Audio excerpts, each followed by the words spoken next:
इस वीडियो में आपको सिखाया जाएगा कि आप ई पार्टनर के ज़रिए पासवर्ड रीसेट केस किस तरह से बना सकते हैं। ऑनलाइन सपोर्ट केस का फंक्शन इस्तेमाल करने के लिए आपको ऑथराइज यूज़र होना ज़रूरी है। सबसे पहले ऑनलाइन सपोर्ट केस में एंटर होने के बाद आप एक न्यू केस बनाएं। आपने सिर्फ device serial number, label picture और स्कैन QR कोड एंटर करने के बाद अपने पासवर्ड रीसेट की रिक्वेस्ट डाल देनी है।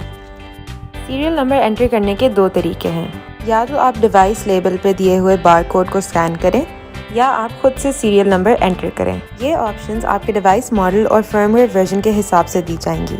अगर तो QR कोड दिया गया है तो उसको स्कैन करें, वरना एक्सपोर्ट पे क्लिक करें और XML फाइल खोलें और फिर पासवर्ड स्ट्रिंग कॉपी करके यहाँ पेस्ट करें।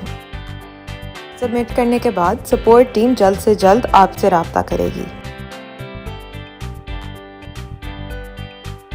जब हाइकविजन आपको जवाब देगी तो आप मैसेजेस ई पार्टनर और ईमेल पे वसूल कर सकते हैं। की वसूल करने के बाद आप अपना पासवर्ड उनके जवाब के हिसाब से रीसेट कर सकते हैं। की टाइप भी आपके डिवाइस मॉडल और फर्मवेयर वर्जन के हिसाब से होती है। अगर तो आपको कोड भेजा जाता है तो उसको एंटर करके न्यू पासवर्ड सेट कर लें। लेकिन अगर आपको XML फाइल मिलती है तो फाइल को डाउनलोड करके इंपोर्ट करने के बाद नया पासवर्ड रीसेट कर लें। फिर आप मेल आइकॉन पे क्लिक करें, अपना ईमेल एड्रेस एंटर करें और फिर सेंड का बटन दबा दें ताकि फ़ाइल आपके ईमेल बॉक्स में आ जाए।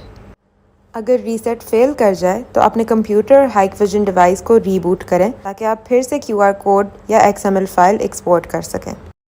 अपनी डिवाइस को ऑन ही रहने दें और रीसेट होने से पहले डिवाइस को फिर से रीबूट ना करें और QR कोड या XML फाइल को फिर से एक्सपोर्ट भी ना करें।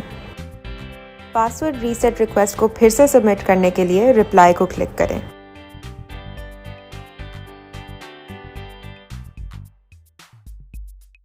अगर आपका रीसेट कामयाब हो जाए तो क्लोज केस का बटन दबा दें।